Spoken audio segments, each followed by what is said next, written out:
Nick Hague is coming to Nashville with every intention of making a big impact for the Nashville Predators. We'll tell you how he plans to do that on both ends of the ice on today's Locked On Predators podcast.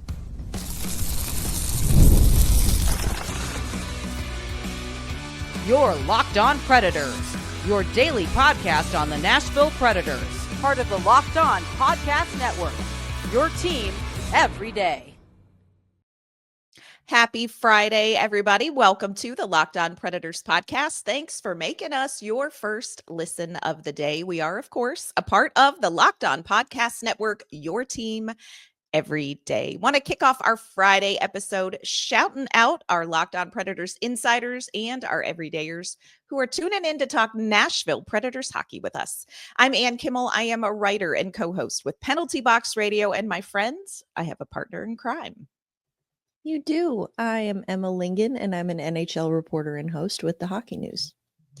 Today, we are talking about one of the newest additions to the Nashville Predators roster. We got a chance yesterday to hear from Nick Hague, defenseman who joined the Nashville Predators this offseason. Today, we're going to share what he had to say about why Nashville was the right landing spot for him. We're also going to take a closer look at where we may see Nick Hague play and where he is looking to improve his game. Plus, friends, it is Fun Friday, and if we have time, we may play a quick game of takes from a hat. Before we dive into all that, do want to let you know today's episode is brought to you by Game Time. Download the Game Time app, create an account, and use code LOCKEDONNHL for $20 off your first purchase.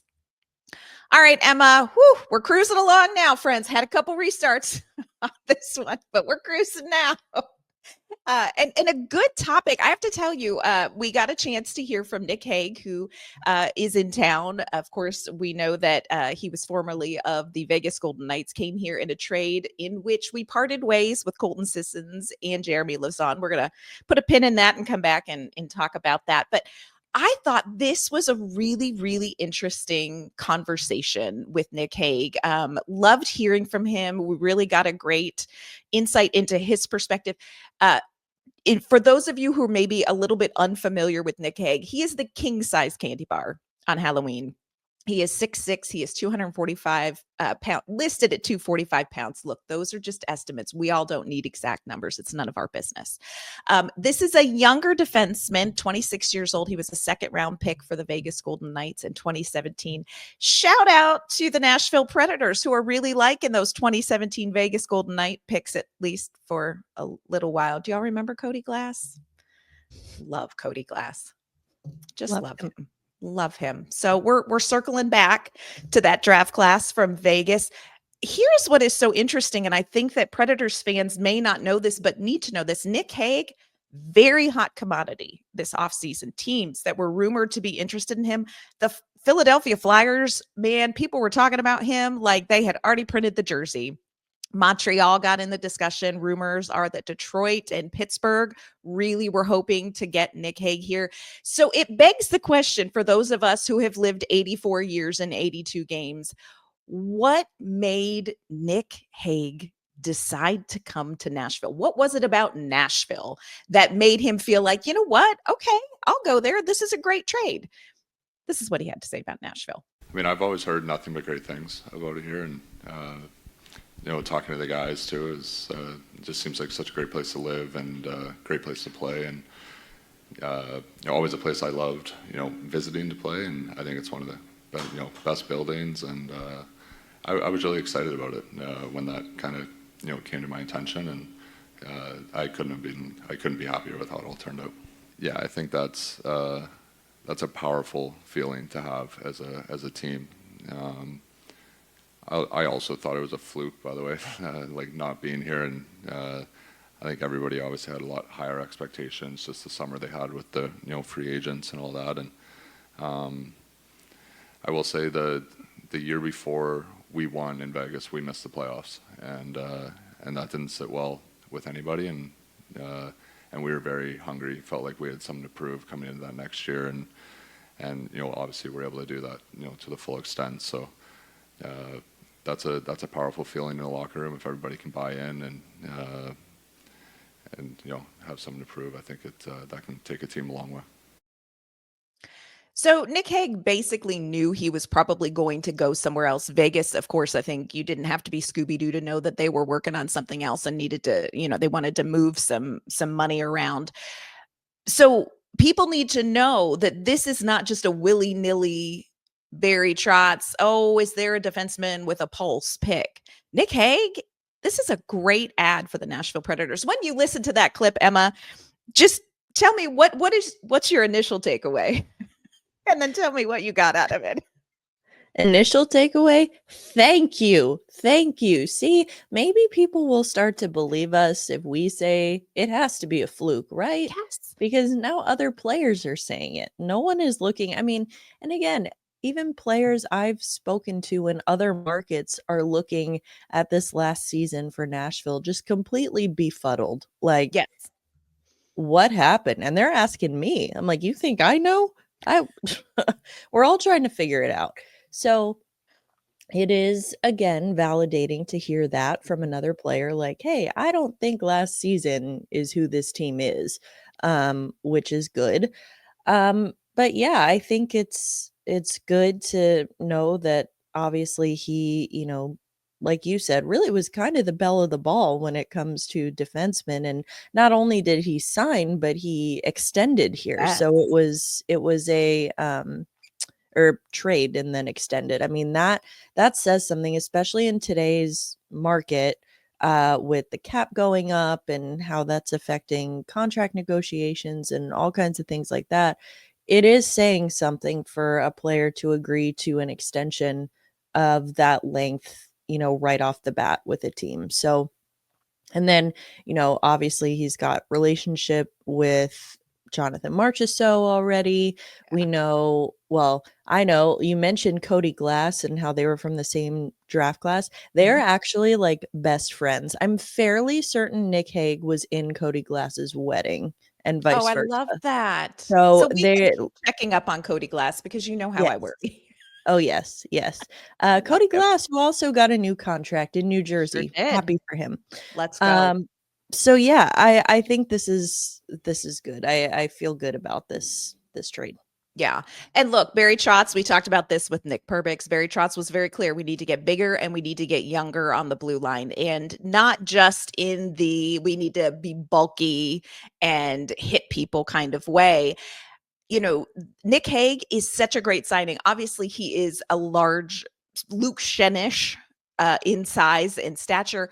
But again, just 26 years old, but he has a lot of NHL experience, 364 NHL games. Regular season games. He has a lot of postseason experience, including going all the way to the Stanley Cup. So this is a player that you want on your roster. This is exactly the kind of player that Barry Trotz has been out there shopping for. And it says something that Nashville is a team that, like you said, not only was he traded here, but he extended here. I also just mentioned this really quickly, and Nick Hague talked about this in his media availability just quickly. He and Marchie, very good friends. He was kind of laughing. He's like, he is hilarious. I'm like, he is hilarious. He also leaves his clothes like way out in front of his locker, but hilarious. I think This will be an interesting study now to see you're maybe it's something they right. learned in Vegas. We'll see how Nick Hague is with his clothes in the locker room. Oh, you all, I'm going to be watching that. Like, is this a Vegas thing? Yeah. But I think that it is of note, Emma, that there's so much talk about Jonathan Marchessault is so unhappy in Nashville and he hates it and he wants out of Nashville. But I think that it's interesting that somebody that is very close with Jonathan Marchessault came to Nashville in a trade. So in a trade, but also signed, a lengthier contract. So just put a pin in that. Maybe, yeah, I know Jonathan Marchessault's comments made for great content. But maybe Jonathan Marchessault was just saying what he said, and it wasn't some sort of cryptic, I'm blinking SOS as I'm recording this message kind of thing that people thought maybe it was in locker room cleanout. I'm just speculating here. Yeah, I think, obviously there was frustration in those comments.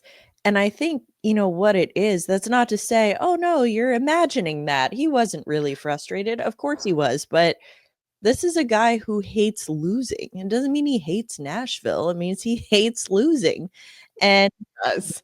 a lot of losing this year.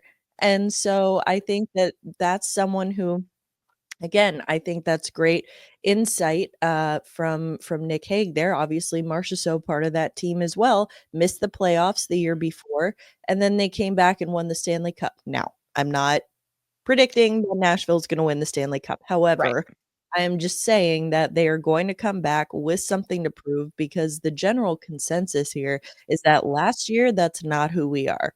And Anomaly. we need to show that. And so I think that this is good. Yeah.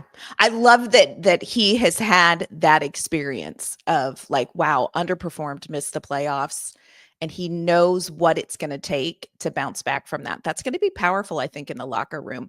Coming up, we're going to talk more specifically about Nick Hague's game. What is he bringing to the blue line, and how does it compare to what Nashville had to give up to get it? Today's episode is brought to you by our great friends at Game Time. Have you ever decided at the last minute to head to a ball game with friends or family? Maybe it's game day, the weather's beautiful, and you suddenly realize you want to be in the stands. Friends, that is exactly where game day comes in.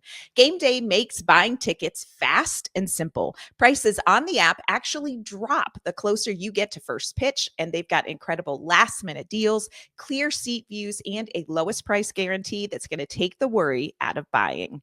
UFC is actually coming to Nashville this weekend, and you can get in on the action with great tickets from Game Time. Also, if you are jumping on that Nashville SC bandwagon, Game Time is a great place to find great deals to cheer on the boys. If you're looking for a fun summer concert or to make some fall plans when it comes to music, Eric Clapton, James Aldean, and The Weeknd are coming to town, and Game Time can get you there.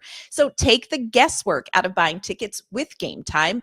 Download the Game Time app, create an account, and use our code LOCKEDONNHL for $20 off your first purchase. Terms apply. Again, create an account and redeem code LOCKEDONNHL for $20 off. Download the Game Time app today. Last minute tickets, lowest price, guaranteed. Emma, we do have to talk about what Nashville gave up, and we've touched on this. You touched on this last week when this deal went down. Of course, the Nashville Predators lost Colton Sissons. They also lost Jeremy Lauzon, and we had a great question from one of our insiders who was saying, like, what will Hague do that Lauzon didn't do? And this is one of those really difficult questions to answer because so much has to do with circumstance. And it's very difficult to extract two players, look at stats individually, and say, this is what this tells us about these two players. But I do think that there are some things that we need to be mindful of when it comes to Nick Hague coming in, and also what the Predators are losing in Jeremy Lauzon. Of course, we did not see Lauzon much last year, which was sad. Love him, but significant injury that kept him out for a large part of the season. So we don't have a lot of recent data on Jeremy Lauzon, but we do know that he is a very physical defenseman. He is pretty defensively minded, but there was some offense, I think, to Jeremy Lauzon's game. I think he was starting to get a little bit more comfortable getting down and mixing it up a little bit. But Nick Hague talked about this move for him, and this is what I think is so interesting, because where you are matters. And the player that Nick Hague was in Vegas might look a little different in Nashville because the circumstances surrounding his position in Nashville and what Nashville needs from him is going to look a little different. So we talked to Nick Hague about, like, how do you want to grow your game? Also, a big conversation with Nick Hague is, what side are you going to play? Left shot defenseman, right shot defenseman? This is what he had to say, and then we're going to come back and discuss this. I think there's more to give offensively, for my game. In junior, I was, an offensive guy, and when I, came into the NHL, it was, obviously a heavy focus on defending in this league, and because you're not going to make it anywhere if you can't do that. So I think a lot of my attention, went to that side of the game, and I think I improved, a lot, defensively, when I first came into the league. And now for me, I think, try to round out my game a little bit more and kind of get back to that, offensive side and those instincts that I did have when I was in junior, and not obviously lose the defensive part, but try to take a step on the other side of the ice as well. I've played a lot of both. Actually played the right, all throughout my junior career.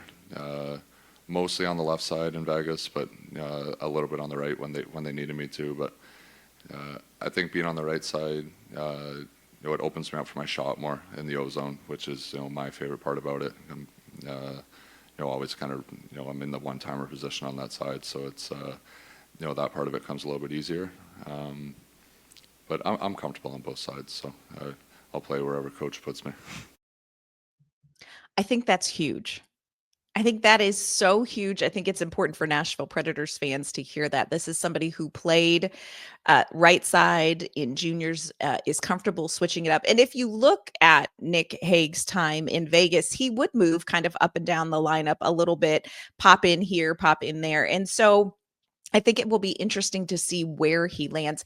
But if someone were to ask you, we gave up Jeremy Lauzon, who has been a good defenseman for the Nashville Predators, and we're bringing in Nick Hague. What's going to be the difference that we see? Well, I do think that Hague gives you a little bit more versatility in his game. I also think, I mean, listen, like we know, age is not a disease. However, he is younger. Yeah. He's younger than Jeremy Lauzon, so you get a little bit more longevity in there. And we talk about bridging that gap between the now and the not yet. That's kind of the sweet spot. Like that age, 26 years old, that's like perfect for what they need. Yeah. So you have that. He's also got a couple inches on Jeremy Lauzon, which I know is crazy to think because Jeremy Lauzon, not a small guy. He is a But big boy. yeah, I think it's gonna be like I said, a little bit more versatility. Yes, they're both primarily defensive minded, but again, I'm looking at Hague as the guy who's gonna play at least to start with Roman Josi, and you need that more defensive minded player. And just because I think I blame the Norris Trophy and how it's become the award for the best offensive defenseman, that's how people judge defensemen now.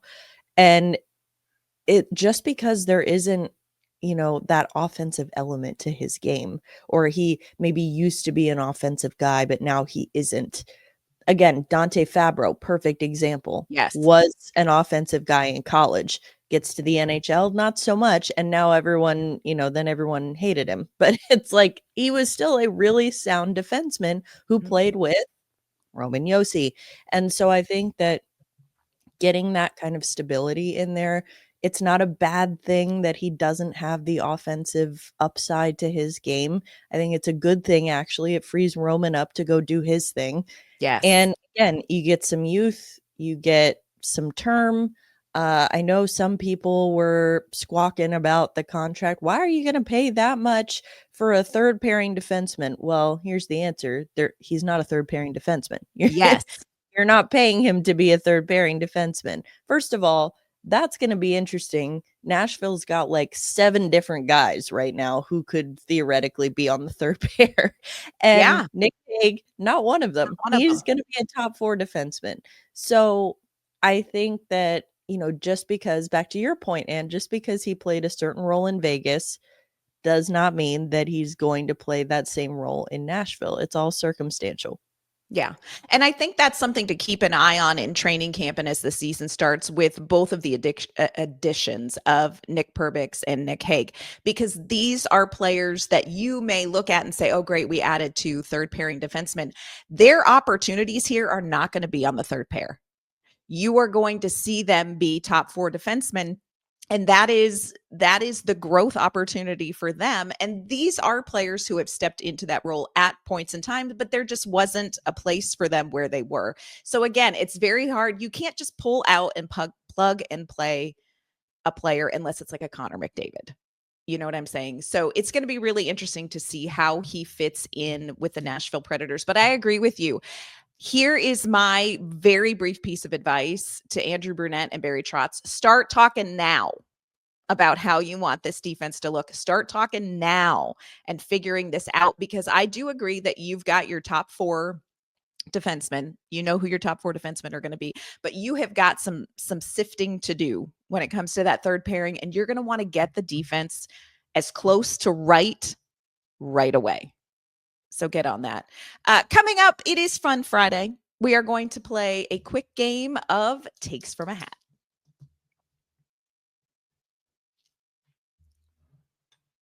Of course, it is Fun Friday. It is July 11th. So, Emma, I just went a little wild, and I have some hockey questions, of course, but I also have some July 11th specific questions in the hat for today.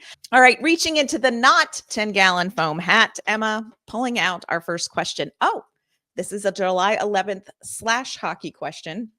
Today, Emma, in case you weren't aware, is Jordan Binnington's birthday. He was born in 1993, a year in which I remember so freaking well. Where do you rank Jordan Binnington among the Central Division goaltenders coming up next season? So for our listeners, we're talking Binnington, of course, is with St. Louis. We've got Oettinger, Saros, Connor Hellebuck. We've got the Lumberyard, Blackwood and Wedgwood in Colorado. Spencer Knight in Chicago. Utah, they got some things going on there, but Vitek Vanacek and Karel Vejmelka. And then Minnesota, Philip Gustafson. Where do you see Binnington when you're thinking about quality goaltending in a very, very competitive Central Division next season? Well, I think it depends on which version of Binnington you're getting. If you're getting playoff Binnington, way up there. Yeah. Playoff or Four Nations Binnington, I would say. He was amazing. Yeah. He shines in those big moments. He's kind of the opposite of Connor Hellebuck in that way, but not complete opposite, because it's not like he's horrible during the regular season. I mean, he's solid, but he doesn't look like a Vezina winner, you know? And but then you get into those big high leverage moments and he just shines. And then you've got Hellebuck, who does the opposite. So weird. So yeah, hard to give him a ranking there, I think, with, so much variety in the way he plays there. Yeah, and it's interesting when you look at that list, and I don't mean this disrespectfully to anybody else, but you look at that list and there are some names that kind of jump out at you. You think Oettinger, Saros, you do think Binnington, you think Hellebuck. Okay, these are like the franchise goaltenders that carry their team to victory. Well, Connor Hellebuck was lights out in season, and then Jake Oettinger, I think, is pretty good. So you feel good. You see Saros not coming off of a great season, but we got some work to do in front of him, and how is that going to impact his numbers coming up? And how is Connor Hellebuck going to bounce back after just kind of a tough, really, it was hard to watch postseason for Hellebuck. So it's hard to say, especially with the goaltenders that you feel like exactly what you're going to get from them coming up this season. I think goaltending in the Central Division is going to be a fascinating watch. And I do think Binnington is going to be one of the goaltenders who could be a huge difference maker for his team, depending on how some of these other guys do. So also, do not underestimate Gustafson. Woo! I loved watching Philip Gustafson from Minnesota. I think another element to that too is the fact that these guys are all going to be putting on a show for Olympic consideration. Yes. And I'm sure Jordan Binnington, of course, for Canada, already has a leg up in that regard. But still, we know that these are the areas, these are the moments where he shines the brightest. So, yeah, I do think it's going to be. And then, talking about goaltending in the Central, the Blues just signed Joel Hofer. He was he was their only RFA, and kind of fired a shot across the bow. Doug Armstrong did, and said, "Hey, you can try to offer sheet him, but we're gonna match it." And then if nothing ended up happening, he ended up re-signing. So they've got a really solid tandem in goal in St. Louis. Interesting. It's going to be very interesting. Goaltending in the Central could be a big factor in how how that division shakes out. Lots of talent, but goaltending, I don't know. All right, here's a hockey one. Of all of the big offseason moves, and we're talking trades, we're talking free agency, we're even talking about draft. Which move across the entire NHL has you most intrigued to watch next season? Which move, meaning like player or what team did something that you think is going to be most interesting to watch? I can tell you mine. I have a couple different ones, like for Okay. different reasons. So It's our show. You can have as many as you want for however and why ever you want. well, I've said this before, but I'll say it again. I am very interested to see how Utah does this year. I think they are going to be really fun. I think they're going to be dangerous. They've been making a lot of moves. They already had a solid core there, like a good young core. They kind of struck that perfect balance between like the strong young core, but then they backed it up with the veteran leadership, and they hit that balance right. But they just needed a couple more pieces. They went and they got them. So I think they're going to be really fun. And then, of course, I mean, this is kind of the easy pick. I want to see what happens in Vegas with Mitch Marner. I mean, Come on. we know how he's going to be in the regular season. He's Mitch Marner. Like, he's going to give you 100 points like it's nothing. But I want to see, because this is a team in Vegas that obviously looks poised to make another what they hope will be a deeper playoff run. So now I think that, will he be able to exercise his playoff demons with a new team? I think will be interesting to see. Yeah. We did not talk about this ahead of time, but I agree on both of those. I am telling you, the team I am most excited to watch is Utah. And I hate that they're in the Central Division for Nashville, but I cannot wait to watch Utah because they have, like you said, they were set up in a very great way. They have done some amazing things in this offseason. I do think goaltending is one of those questions that they're going to need really, they're going to want really good goaltending. We'll see how that all sorts out. But Vemelka's been great. Like, he was really good for them at times too. So it's not like they don't have anything. I'm telling He you, was Utah. fantastic. Yeah. He was Utah, fantastic second half. I yeah. mean, again, this will strike no one's ear poorly, I'm sure, but former Predator, Former Predator. Carl Vemelka. But yeah, he's he was fantastic and really had the So good. opportunity to step up in that role. So I think we have every reason to expect really strong goaltending from them as well. Yeah. They are going to be the team to watch. I really think so. And I agree with you. I love this opportunity for Mitch Marner to rewrite the narrative, but he's going to have to do it his first season in Vegas because everybody's going to be watching. So I think that's interesting. All right. Oh, this is a July 11th question, Emma, and this is just right in our wheelhouse. Slightly outside of hockey, but right in our other wheelhouse. On this day in 1804, Aaron Burr mortally wounded Alexander Hamilton in a duel. The story has been retold in the incredible musical Hamilton, of which Emma and I are connoisseurs, quite frankly. We could redo the whole thing for you, but this is a 30-minute podcast and it's like a 3.5-hour show. Emma, if you could recommend one song for a non-musical theater person to listen to from Hamilton, what song would you recommend they listen to and why? All of them? I'm gonna have to go though with there's so many good ones. It's one of those where you listen to the soundtrack and you're like, oh wait, this one's better. Oh no, this one's better. But for me, I have an all-time favorite song from Hamilton. I have toyed numerous times with the idea of getting a tattoo of this song on, not the entire song, but something related to this song. Yeah. Because I love it so much. Wait for it. Oh, so good. Sung by Aaron Burr, the damn fool that shot him himself. Yes, I think that it's so good. Like, I don't know. It's just, it gives me chills, honestly, every time I hear it. It's about how like life has handed him a really crappy hand like his entire life. And yet he's still here, he's still living, so it must be for something. And so he's gonna good. wait for it. And so it's the whole premise of the musical, like beforehand, is Alexander Hamilton saying like, Burr, what are you doing? You're just sitting back and you're waiting and you're not taking action. You're not being proactive.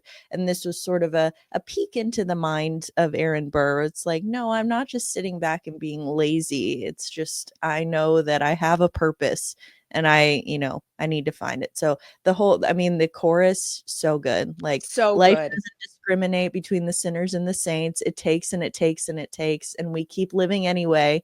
We rise and we fall and we make our mistakes. So it's so good. So good. I could sing the whole thing, but I won't. So good. You all, it is so good. If you are like musical theater sucks, you need to take our recommendations today and you need to listen to this. I'm with you. There are so many. My favorite little pocket in it, and I'm not sure I can tell you specifically what song it is because I just listened to it when I listened to Hamilton, I listened to the whole thing. But I always joked with my kids, I love Hercules Mulligan. And there's one part of a song where he raps and he talks about how he's a spy. We had a spy on the inside. That's right, Hercules Mulligan. And then I can't rap it because I can't say the words that he says on the podcast. But it is so good. I always tease my kids and say, when you have a baby boy, you will name him Hercules Mulligan. I have a grandson. His name is not Hercules Mulligan, but I'm not saying I don't whisper it to him. So I love that. I also love the song. I had to look up the names of the song because I know all the words, but I don't know the name. What is it? One Last Time, where Washington resigns. Yes. It is so beautiful. And if you have time and set aside, I don't care what your political leanings are. There was a president who was leaving the White House, and just set aside your political leanings. And the cast of Hamilton came and sang this song it was a performance, and sang the song to the president who was leaving the White House. And it just full goosebumps. It's amazing. So, just listen to Hamilton. Just give it a try. I know it might not be for you. The Venn diagram of musical theater and hockey, small center, quality things happen there. I actually have on the Hercules Mulligan note, I think it's from Guns and Ships. Is that what it is? It might be. So. Either way, I have a not upper management approved piece of wall art in my office that I will not show because it is a lyric from that rap where he says, I'm Hercules Mulligan, I need no introduction. When you knock me down, I get the back up again. Yes, but it actually has the word in it. So if you rap that to yourself in the mirror every morning, you will achieve your goals. I am telling you, it's so fantastic. But yeah. So yeah, today is the day that Aaron Burr shot Alexander Hamilton, and all this magic hundreds of years later has been created. So go listen to the magic. Don't really concentrate on the whole murder part. It's a little dark. There's some other great things happening. As long as they follow the 10 dual commandments, that's dual really commandments. Oh yeah, so great. Yeah, you will learn so much. You'll learn so much about it. It's amazing. And anyway, just give it a shot. Just give it a try. It won't hurt. It won't hurt any more than 82 games. It felt like 84 years, friends. It won't hurt anymore. It won't. Well, Emma and I are going to plan our weekend around getting Hamilton tattoos now. We hope that you guys have some great weekend plans. On Monday, we will be back again, down to 3 days a week. Monday, we'll be back. We're doing an insider's mailbag. Our insiders have questions. Emma and I are going to try to put together some answers, which is like nailing Jell-O to a wall with this team. But we're going to get after it on Monday, so make sure you tune in for that. Emma, before we log off for this week, let everyone know where they can find you and your work. You can find me on social media at Emma_Lingan and rapping to myself in the mirror from Hercules Mulligan. And you can find my work at the Hockey News. Oh, yeah, it's going to be going through my mind today. I love that. Walk in Hercules Mulligan confidence today, my friends. You can find me online at @AnK_Mama on Ice. You can find my work with Penalty Box Radio as well. Friends, that is going to do it for this episode of the Locked On Predators podcast. Thanks for making us your first listen of the day. We will be back Monday with that Insider's Mailbag. We'll see you then.